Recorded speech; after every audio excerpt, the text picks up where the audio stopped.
Bienvenue dans ce troisième volet des bibinars. Donc pour ceux qui ont pu participer aux deux premiers, où il y a eu un premier dédié à la recherche documentaire, un deuxième sur la lecture d'articles, et ce dernier sur du coup les méta.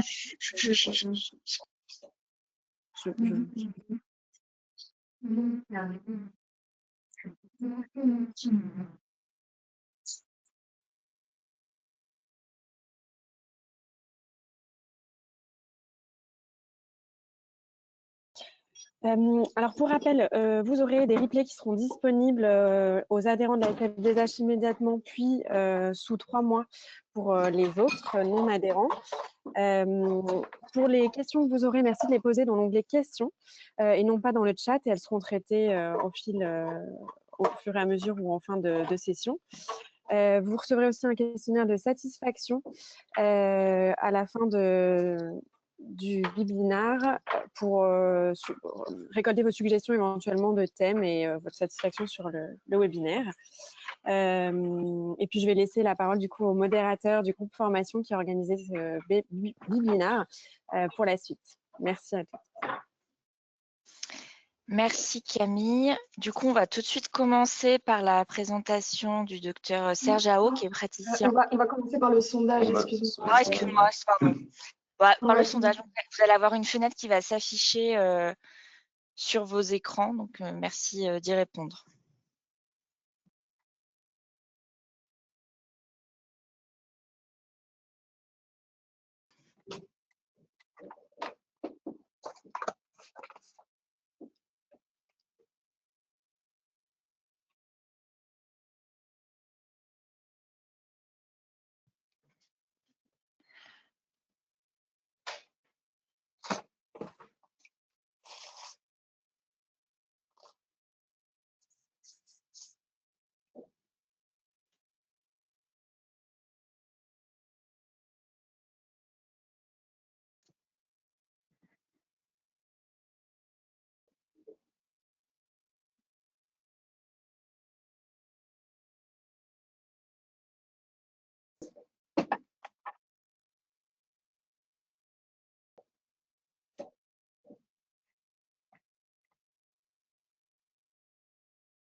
Alors, je vous relance tout de suite un autre sondage, pardon. On vous relance tout de suite un autre sondage, ensuite on débute la présentation de Serge.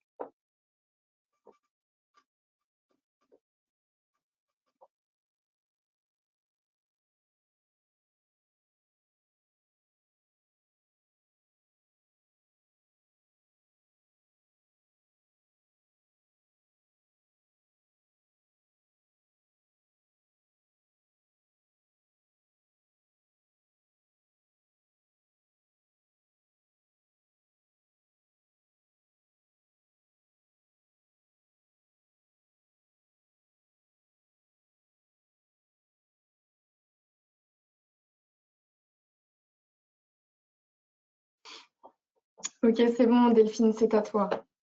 Merci. Donc, on va commencer avec la présentation du docteur Serge Ao, qui est praticien en épidémiologie et hygiène hospitalière au CHU de Dijon et qui va nous parler des méta-analyses. Donc, je le laisse, la parole est à vous. Je vous laisse commencer.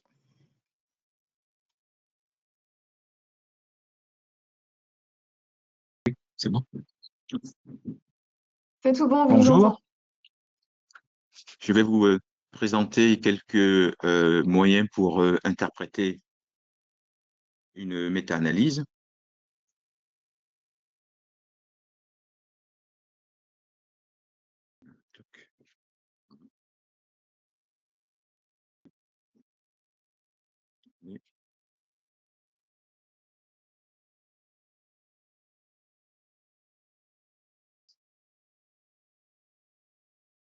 C'est ça.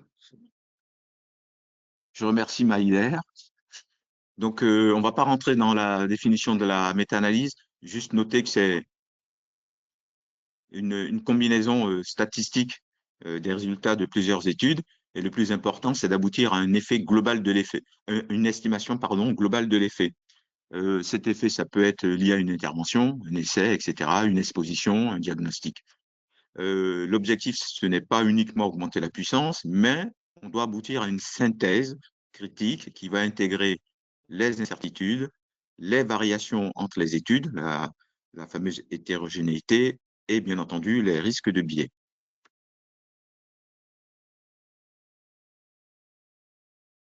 Alors, quel est l'effet estimé? Le plus important, c'est l'aspect de la pertinence clinique. Une fois qu'on a dit ça, il faut qu'on regarde l'homogénéité. Donc, est-ce que les résultats sont cohérents? En particulier dans le cas des méta-analyses en réseau que vous connaissez. Ensuite, on va se poser la question sur la quantité des données. Est-ce qu'elle est suffisante? C'est le cas, par exemple, des méta-analyses séquentielles, comme on fait pour les médicaments. Et bien sûr, quel que soit le type de méta-analyse, la qualité des résultats. Tout le monde connaît le biais de publication, mais il y a également l'ensemble des analyses de sensibilité qui vont confirmer ou non la robustesse des résultats. Et puis, ça, on est quand même obligé de faire cet effort-là, de regarder si les modèles statistiques sont appropriés. Alors, l'effet combiné, ça peut être des risques absolus, surtout en santé publique, ou relatifs, plus souvent en clinique, avec les hauts ratios, risques relatifs, etc. Ça peut être des différences de risque, ça peut être des prévalences, des coefficients de corrélation, tout ce que vous voulez. Ensuite, il y a la taille de l'effet, le fameux effect size, et comme toujours en statistique, la précision avec l'intervalle de confiance. Alors, le plus important, c'est l'hétérogénéité. Donc, cette hétérogénéité, c'est la variabilité des résultats entre les études au-delà de ce qui est attendu du fait du hasard. Il y a différents tests. Bon, on ne va pas rentrer dans le détail. Il y a le fameux test de Cochrane et puis il y a le I2 de Higgins que tout le monde connaît qui va quantifier la proportion de la variabilité totale due à l'hétérogénéité. Et il y a des interprétations, c'est indicatif, hein, c'est ce qui traîne dans la littérature. Et vous voyez que au-delà de 60%, il faut faire attention. D'un point de vue statistique, il y a taux carré, ce qui est donc cette variance, et c'est un indicateur absolu et c'est plus souvent utile que le I2.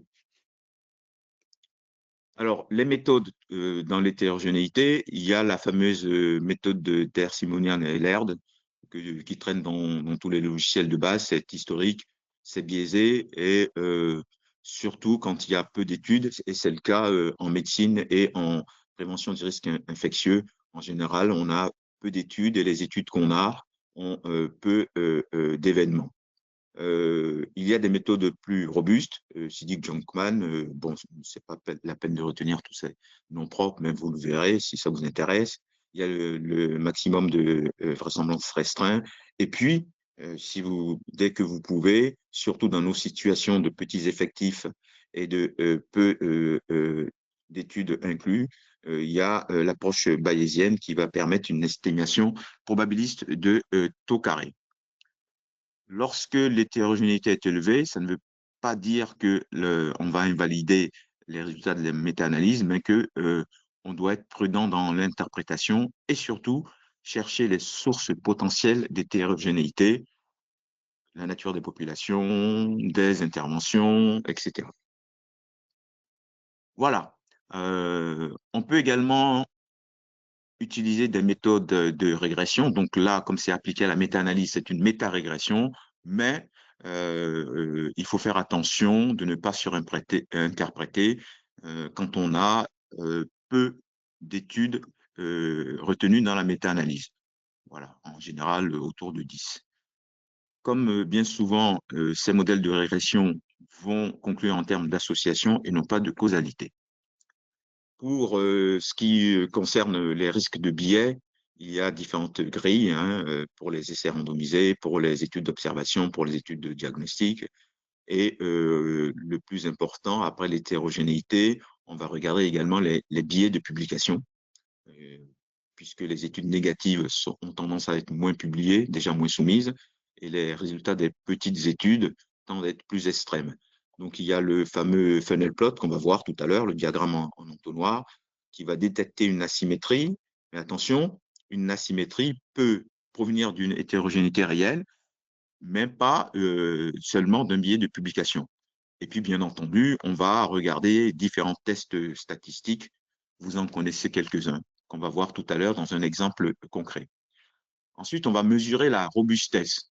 Donc, la première manière, c'est ce qu'on appelle leave one out. On enlève les études une à une de la méta-analyse et on réestime les résultats et on regarde si ça change beaucoup. Ça permet de voir en gros le poids de chaque étude dans la méta-analyse. On peut également exclure les études à haut risque de biais. Haut risque de biais, c'est en cédant des grilles dont on a parlé. Et plus intéressant statistiquement, mais il faut faire les deux, c'est finalement faire cette analyse de sensibilité avec différents modèles, modèle à effet fixe, modèle à effet aléatoire, parfois pondérer les deux, utiliser d'autres méthodes statistiques dont on va parler tout à l'heure. Donc, les différents types de méta-analyse, il y a la méta-analyse diagnostique. Vous connaissez tous sensibilité, spécificité. L'intérêt ici, c'est de modéliser en même temps sensibilité, spécificité et d'aboutir à des courbes ROC particulières, donc qu'on appelle summary ROC. D'interpréter, bien entendu, le rapport de vraisemblance, d'estimer l'air sur la courbe, mais la limitation c'est que tout ça dépend aussi de la prévalence de la pathologie étudiée et aussi de l'importance de l'hétérogénéité du seuil diagnostique. Ensuite, il y a la méta-analyse en réseau qui va combiner des comparaisons directes et indirectes pour aboutir à un classement de plusieurs traitements ou plusieurs interventions. Et pour bien interpréter, il faut vérifier l'hypothèse de transitivité, qui est la condition essentielle. Je vous rappelle que dans la méta-analyse en réseau, vous avez par exemple A, B, vous avez A, C, mais vous ne disposez pas d'études publiées pour B, C et vous allez finalement déduire B, C de manière indirecte. Voilà, donc cette cohérence vérifie si les estimations directes et indirectes concordent et lorsque vous avez un écart important, vous avez une violation de la transitivité.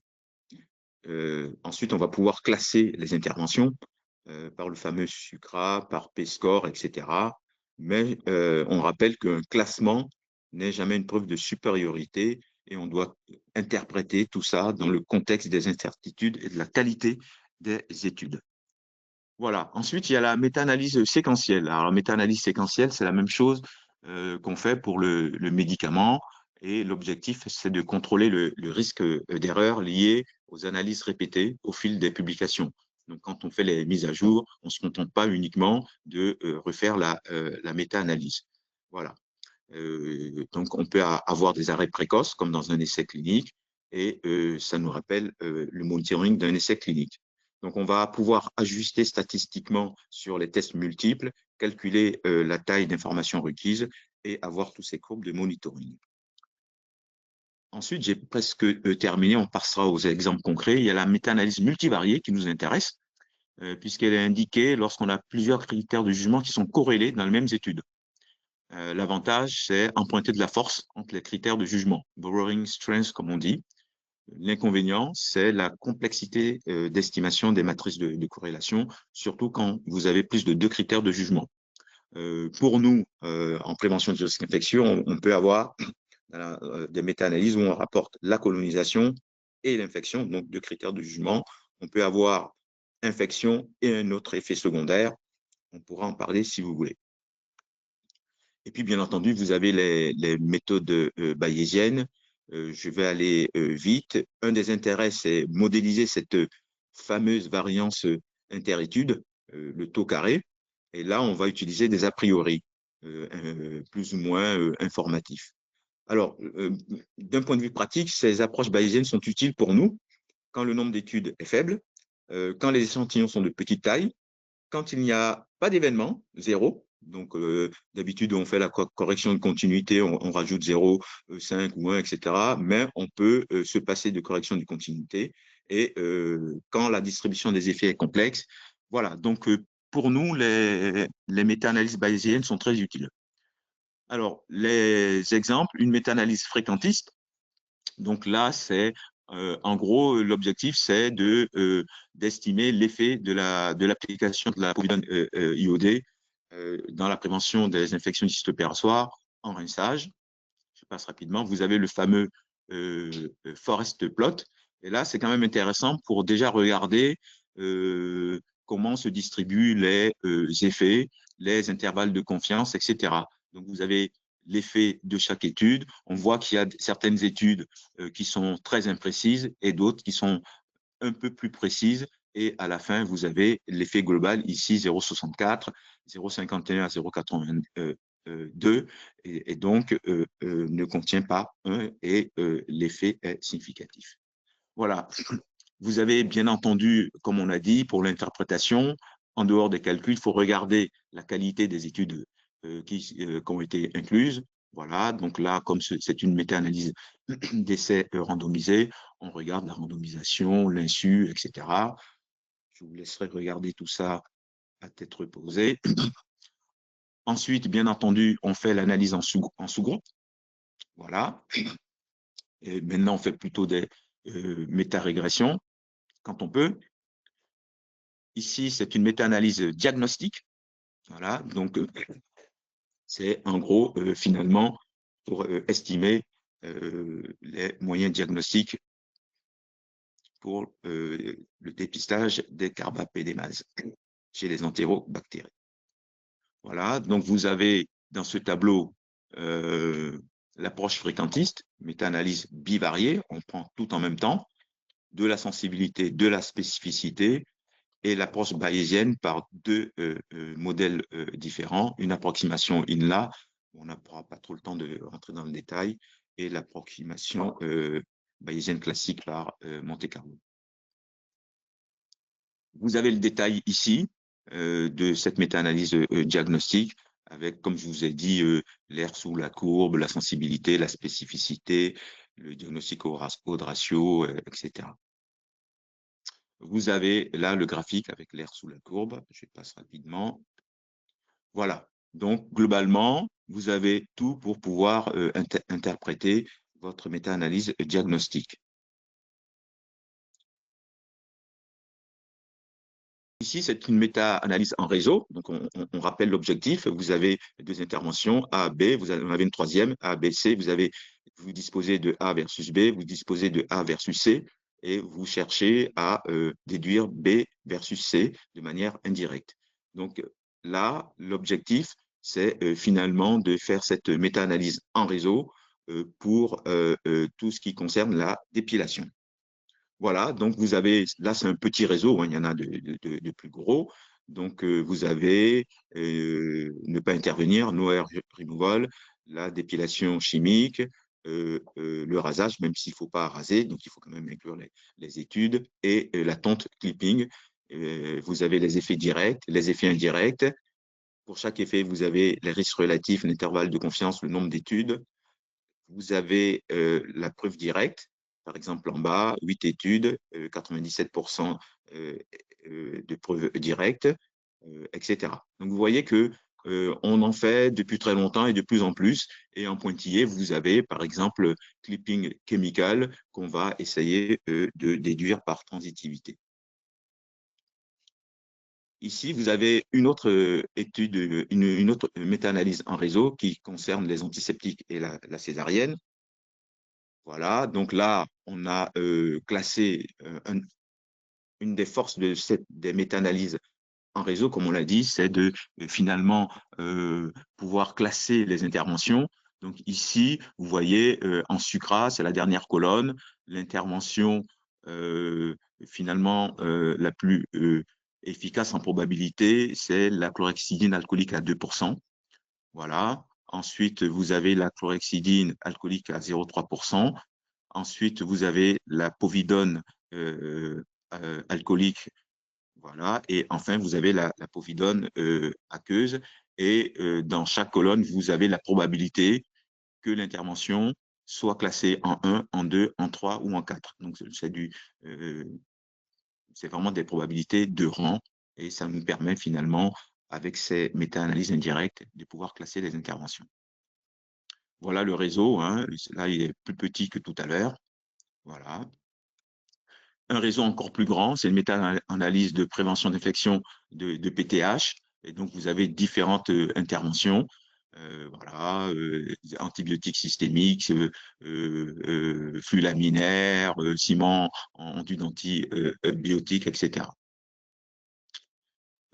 Ici, vous avez une méta-analyse bayésienne et fréquentiste. On fait les deux pour voir si ça converge. Et l'objectif ici est d'estimer finalement une prévalence pour la chirurgie ambulatoire et de pouvoir dire, même si ce n'est pas une preuve, de dire ben, voilà ce qu'on a en chirurgie ambulatoire, voilà ce qu'on a en chirurgie classique.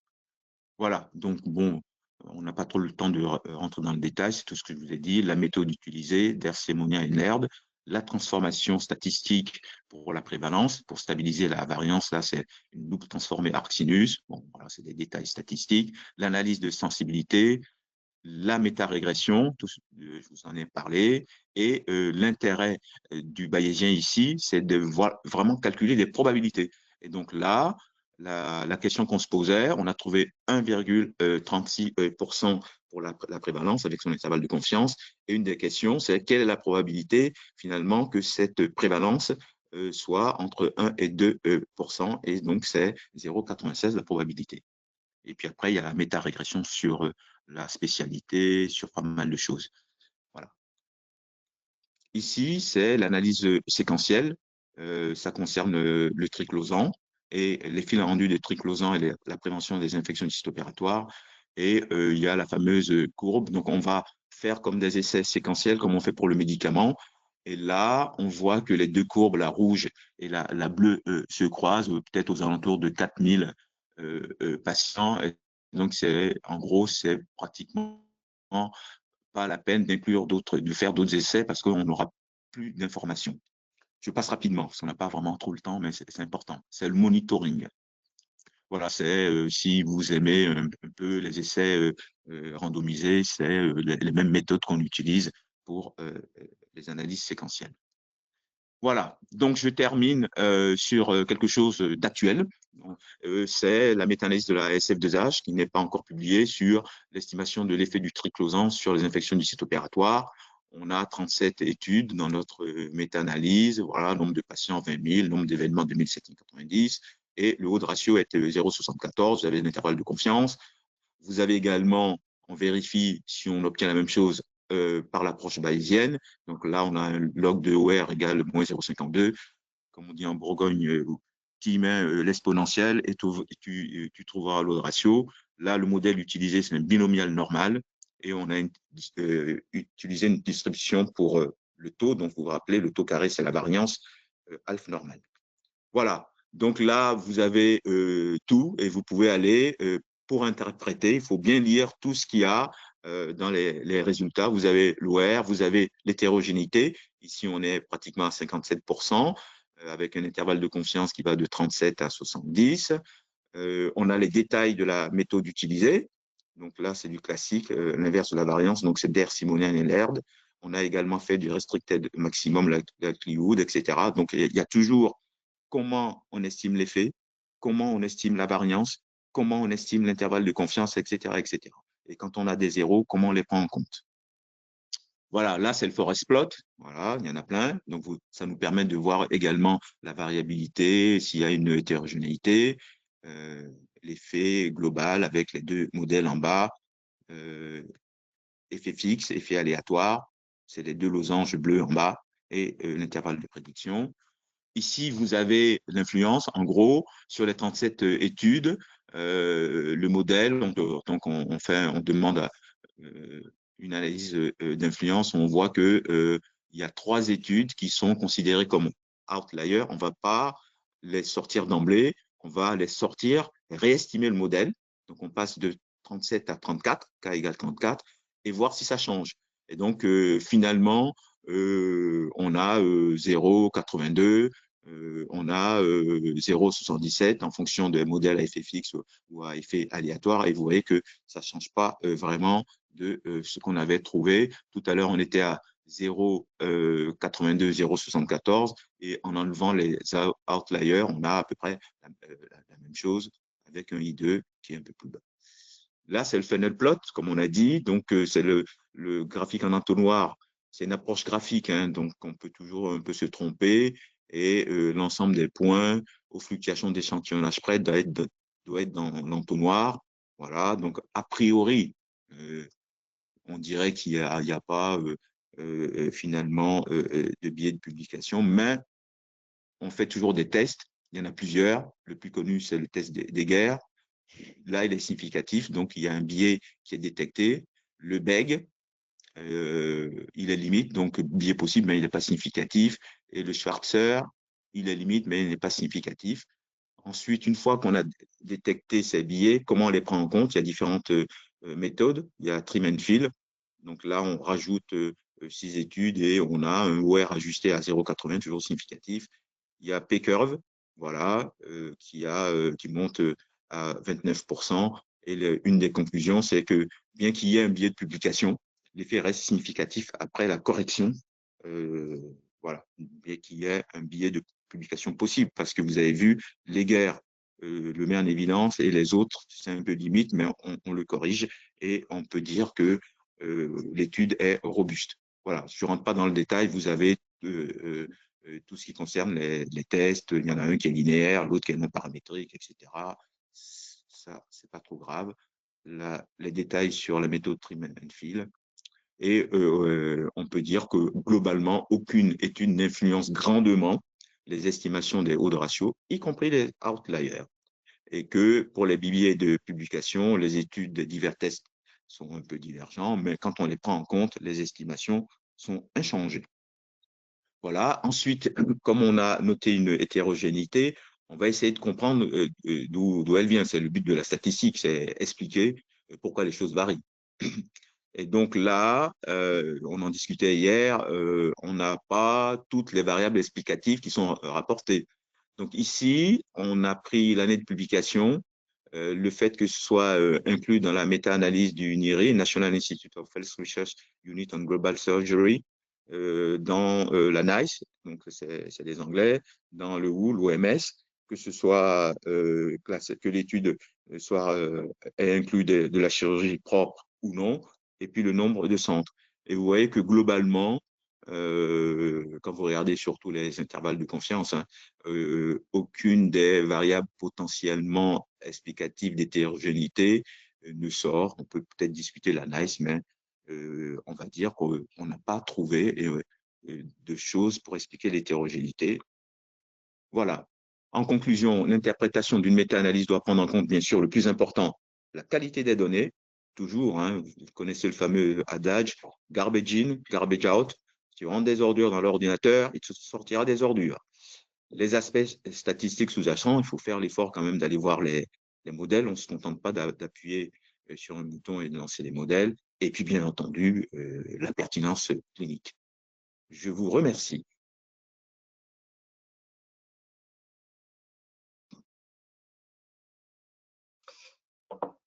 Merci beaucoup pour cette présentation.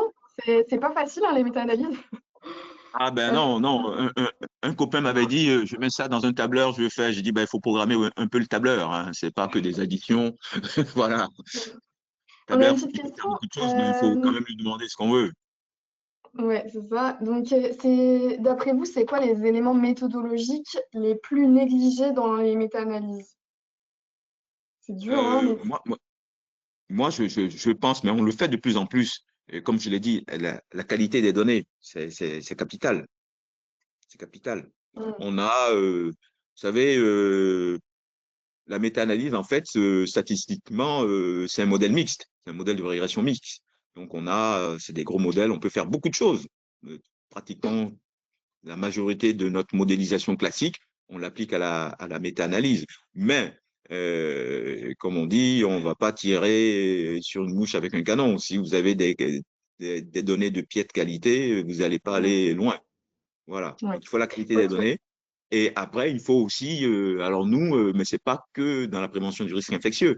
En médecine, on a des méta-analyses. La plupart de nos méta-analyses, quand elles ont inclus une quinzaine d'études, c'est déjà pas mal. Et c'est des effectifs souvent petits. Ouais. Voilà. Et puis après, il faut retourner et voir la pertinence clinique. Ok, merci beaucoup. On reprendra les questions à la fin. On va passer à la présentation de Maïder. Merci beaucoup. Merci. Alors, il faut que je coupe tout. Alors, du coup, on va accueillir le docteur Maïder Kopri, qui est MCUPH au CHU de Pointe-à-Pitre et qui va nous expliquer comment traduire les conclusions en recommandations, applications locales avec un exemple pratique.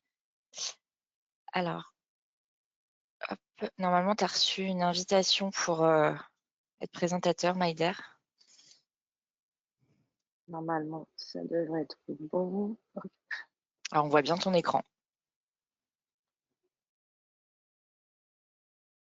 C'est tout bon. C'est tout bon. Ouais. Eh bien, bonjour à toutes et à tous. Déjà, un grand merci au groupe de travail formation du GEPRI pour cette invitation à vous parler aujourd'hui de la mise en œuvre finalement de recommandations, comment on va finalement amener des preuves scientifiques à devenir concrètes sur le terrain. Donc, j'ai essayé de vous traduire ça de manière intelligible.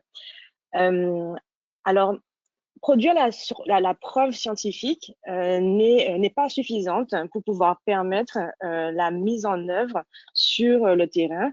De nombreuses études ont d'ailleurs démontré qu'il y avait un laps de temps en moyenne 17 ans entre finalement la production de la preuve via des données de la littérature et la retranscription de cette preuve dans les pratiques de soins. Pour illustrer mon propos, je vous ai pris ces petits éléments autour de l'hygiène des mains. Donc, quand on s'intéresse un petit peu à l'histoire de l'hygiène des mains, on retrouve notamment cette publication qui est parue en 1984. Donc, c'était un article qui était en allemand, qui établissait une comparaison de 4 désinfectants alcooliques pour les mains. Et ils avaient identifié à ce moment-là que le fait d'avoir une désinfection des mains par une solution alcoolique entraînait une forte réduction des germes présents à la surface de la peau et qu'en plus, cet effet se poursuivait dans le temps. Quelques années plus tard, en 1999, l'équipe de députés a étudié la compliance de l'hygiène des mains dans un établissement hospitalo-universitaire et il avait obtenu un taux de compliance à l'hygiène des mains par friction avec une solution hydroalcoolique à 48%. Donc, on était encore loin d'une mise en œuvre pleine sur le terrain. Et j'ajouterais bien qu'en 41 ans plus tard, nous sommes encore loin des 100% de compliance à l'hygiène des mains par friction hydroalcoolique, malgré toutes les preuves qui ont déjà été apportées dans la littérature. Alors, comment finalement on va amener les soignants à mettre en œuvre dans leur pratique courante eh bien, les preuves qui ont été établies dans la science. Alors, vous avez vu tout à l'heure les principes de la méta-analyse. Je ne vais pas rentrer dans les détails, mais simplement pour que vous situiez bien les degrés de preuve en fonction du niveau des publications scientifiques. Donc, ça se représente très souvent sous la forme d'une pyramide.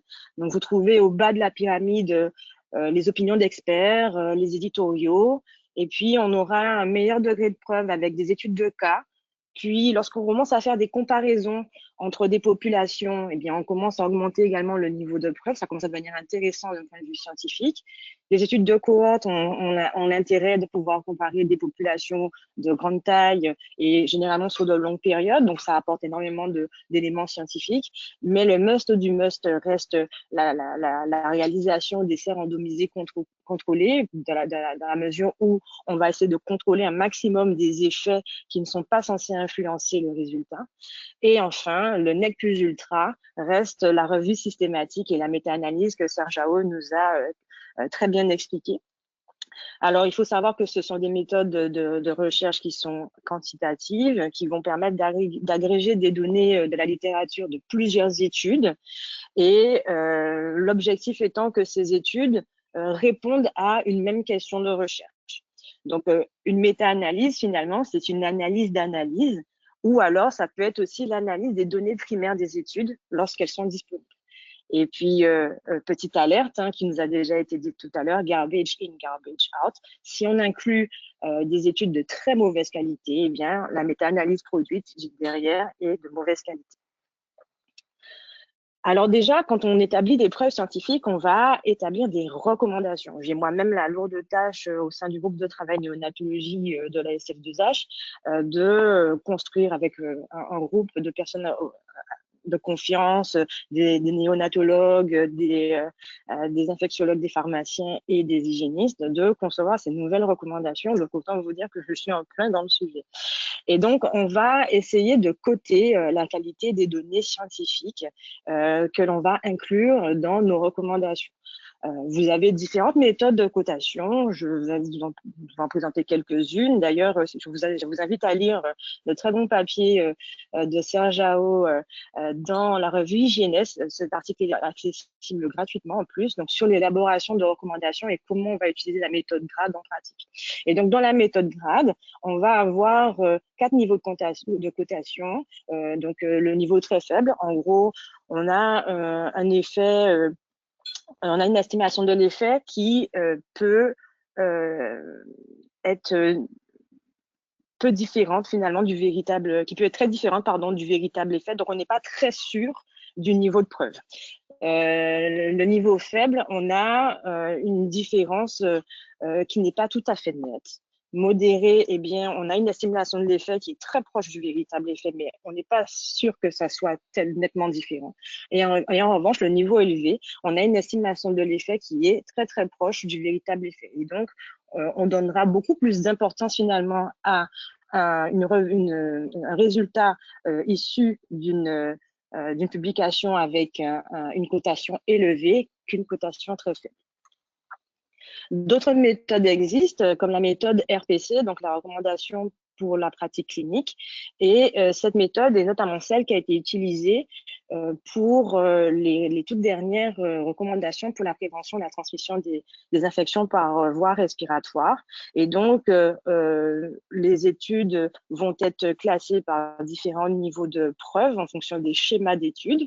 Donc, ça reprend un peu le principe de la pyramide que je vous ai présenté tout à l'heure, avec le meilleur niveau accordé aux essais comparatifs randomisés, aux méta-analyses et aux analyses de décision qui sont basées sur des études qui ont été bien conduites d'un point de vue méthodologique.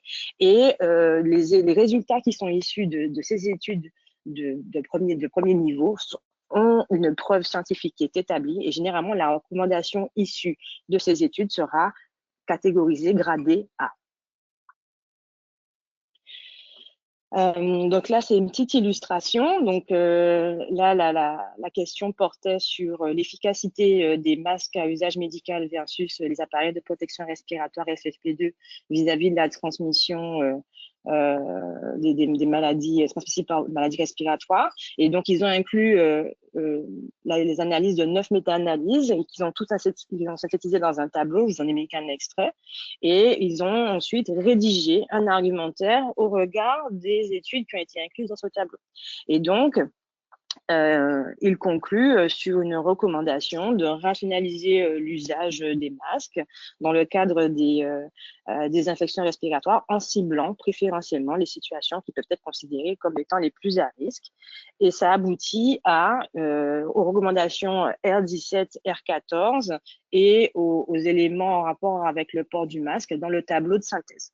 Donc voilà un petit peu comment des données issues de la littérature on passe au stade rédaction d'un argumentaire de recommandation, puis de la recommandation en elle-même.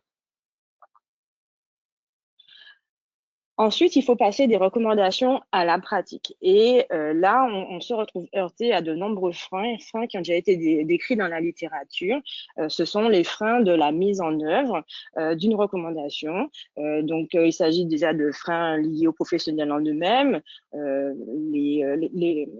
fait que que les connaissances des professionnels ne soient pas actualisées, qu'il y ait des problèmes d'adhésion liés à cette nouvelle recommandation, les habitudes de travail, des organisations habituelles et puis les croyances. Il va y avoir aussi des facteurs qui vont être propres aux organisations, notamment des protocoles de services qui sont pas très clairs, ou alors le fait qu'on n'ait pas les effectifs ou le temps nécessaire pour pouvoir mettre en œuvre correctement la recommandation. Les ressources également, ainsi que la manière dont la recommandation va être rédigée. Si la recommandation est complexe ou ambiguë, eh bien finalement, elle aura des difficultés à être appliquée sur le terrain. Et puis, bien entendu, il existe aussi des freins propres aux patients qui peuvent conduire à des contraintes en termes de situation clinique ou encore de refus. Et tout ça, vous pouvez mieux l'appréhender en vous intéressant notamment à tout ce qui va être sciences de l'implémentation. Je vous ai mis une petite illustration en haut de la diapositive avec la roue de changement de comportement. Hein. Et je vous invite à revenir sur un topo que nous avions fait lors d'un congrès de la SF2H avec Stuti, où on parlait justement de l'implémentation justement des nouvelles recommandations en pratique en utilisant les éléments clés de la roue de changement de comportement. Donc, finalement, il y a 4 leviers essentiels pour pouvoir passer de recommandations, de preuves scientifiques jusqu'à la pratique. D'abord l'adaptation locale, il faut s'approprier localement ces nouvelles recommandations en fonction du contexte dans lequel on évolue. Avoir un leadership clinique, ça permet d'avoir quelqu'un qui porte au sein des services cette nouvelle recommandation. La formation, bien entendu, va être un levier essentiel puisqu'on a vu qu'un des freins était la méconnaissance des professionnels. Et puis, il faut évaluer les pratiques et en faire un retour aux personnes qui sont impliquées.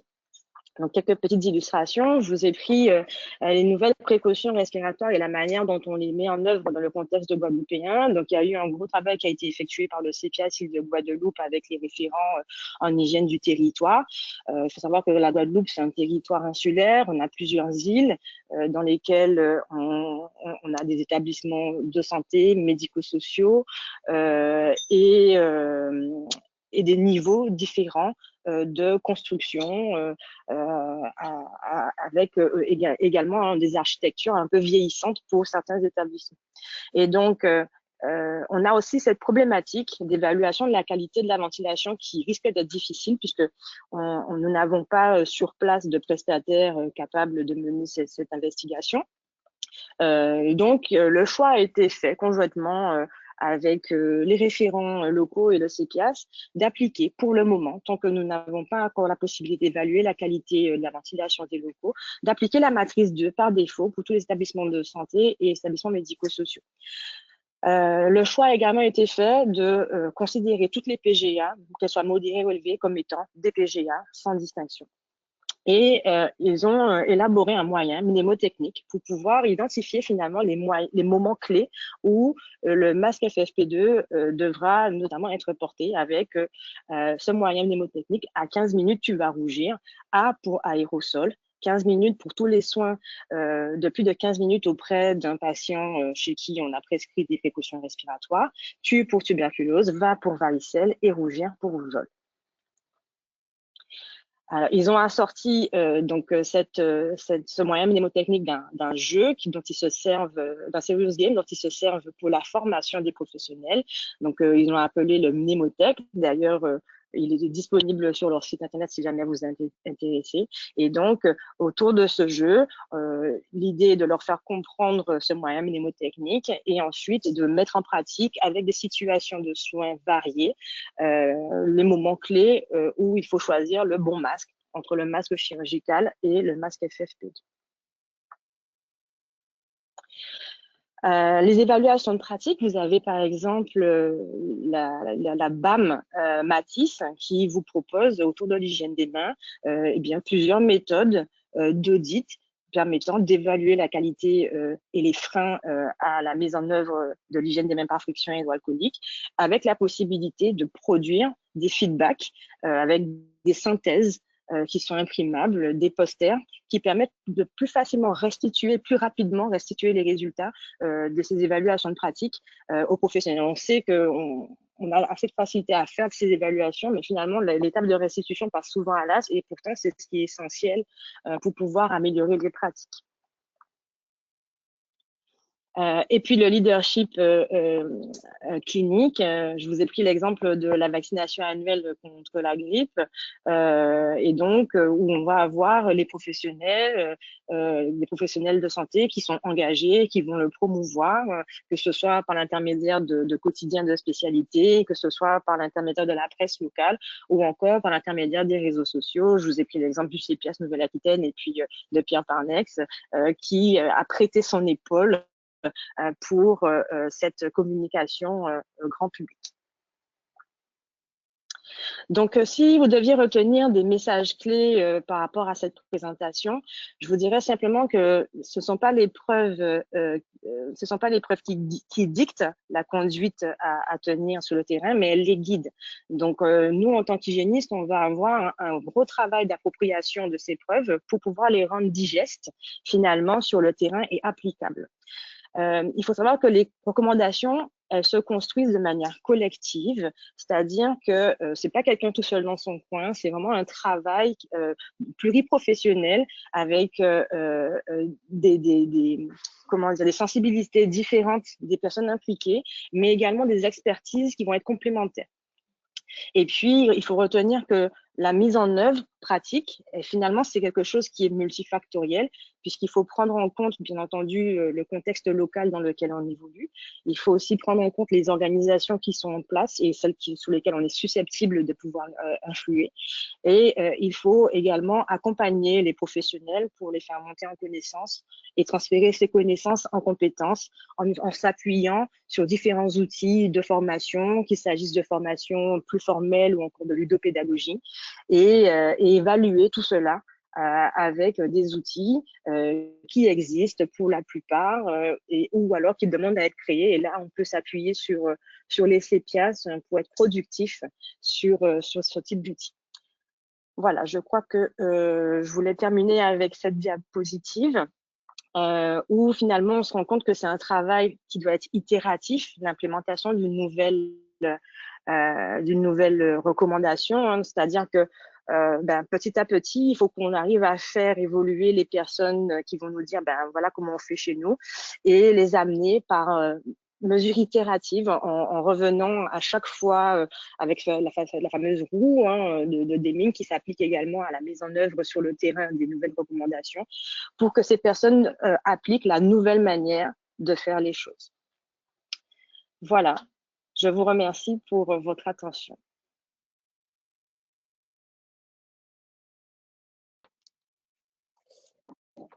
Merci Maïder pour cette très belle présentation. On a une question. On se demandait en fait, en pratique du coup, comment prioriser en fait les différentes recommandations auxquelles on doit faire référence si concrètement on ne peut pas toutes les appliquer localement. C'est une bonne question. Comment prioriser? En fait, choisir c'est renoncer.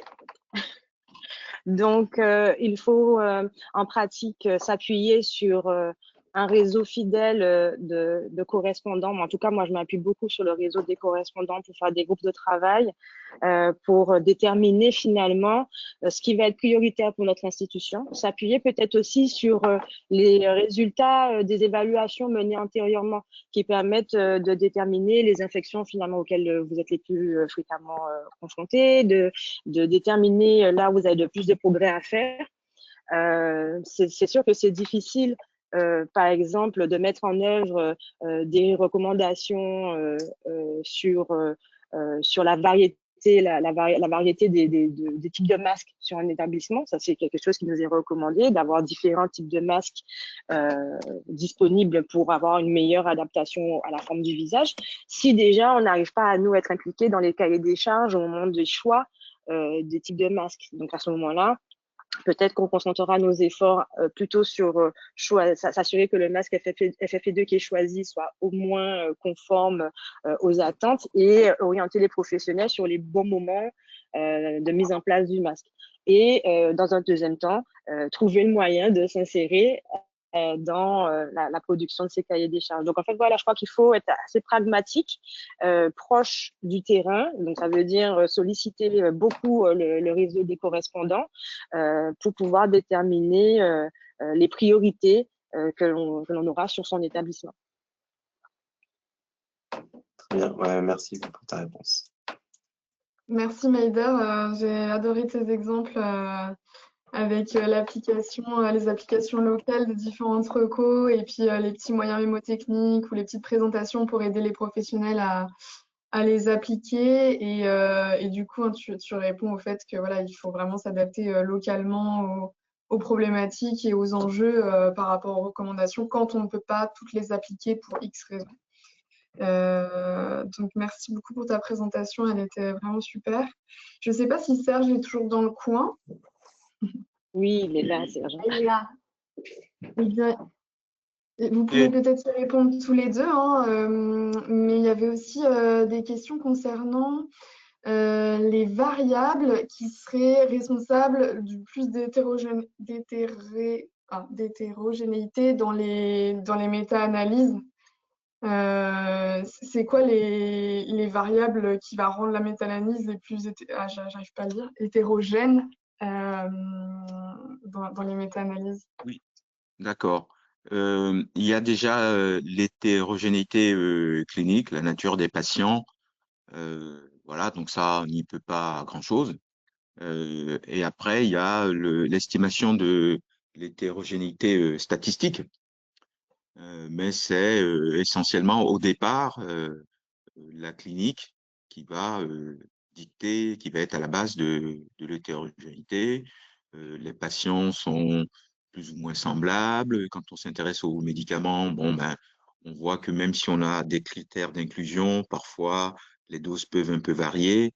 Je vous ai mis en annexe ben, des références, au moins 6 livres, et puis d'autres types de méta-analyses où j'ai pas eu le temps d'aborder, par exemple, les méta-analyses dose-effet, voilà, pour tenir compte de ça. Alors, nous, on va pouvoir les utiliser également en prévention du risque infectieux.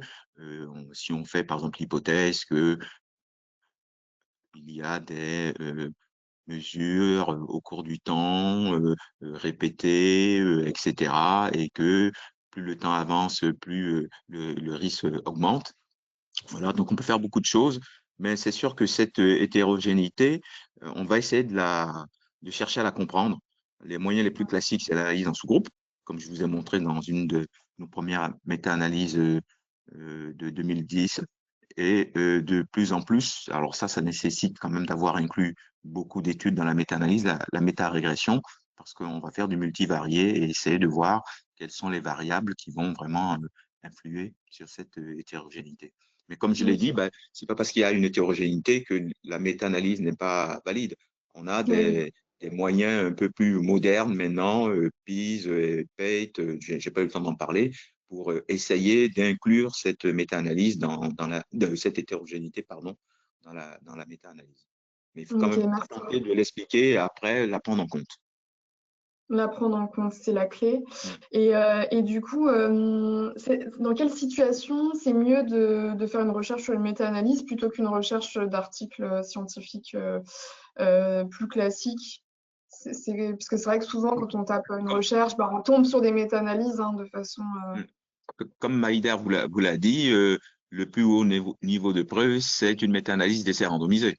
Parce que, bien sûr, on va gagner en puissance, mais ça, si le nombre de sujets nécessaires initial a été fait, une bonne étude randomisée, ça peut suffire à conclure.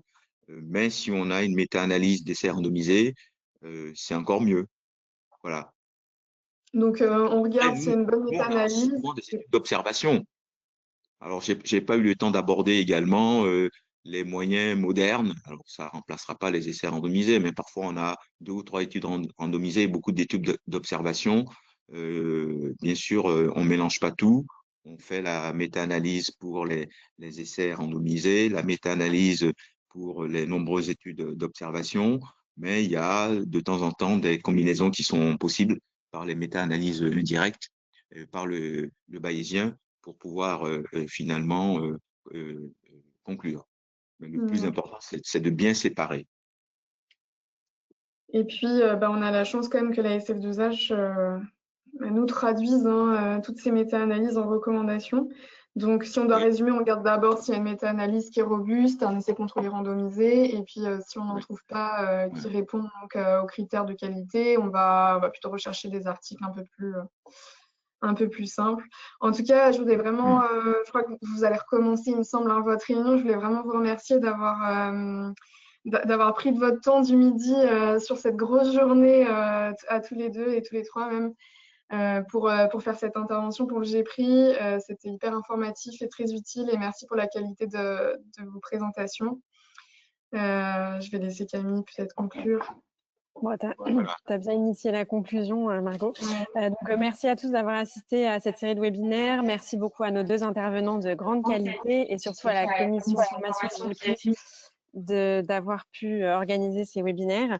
Il y aura des replays, comme j'ai dit, qui seront disponibles. Et surtout, n'hésitez pas à suivre le GPRI sur les réseaux sociaux pour être informé de tout ce qu'on fait et des prochains webinaires qui seront organisés.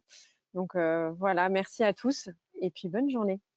Merci beaucoup. Merci Serge, merci Maider. À bientôt. Bonne journée. Merci pour tout.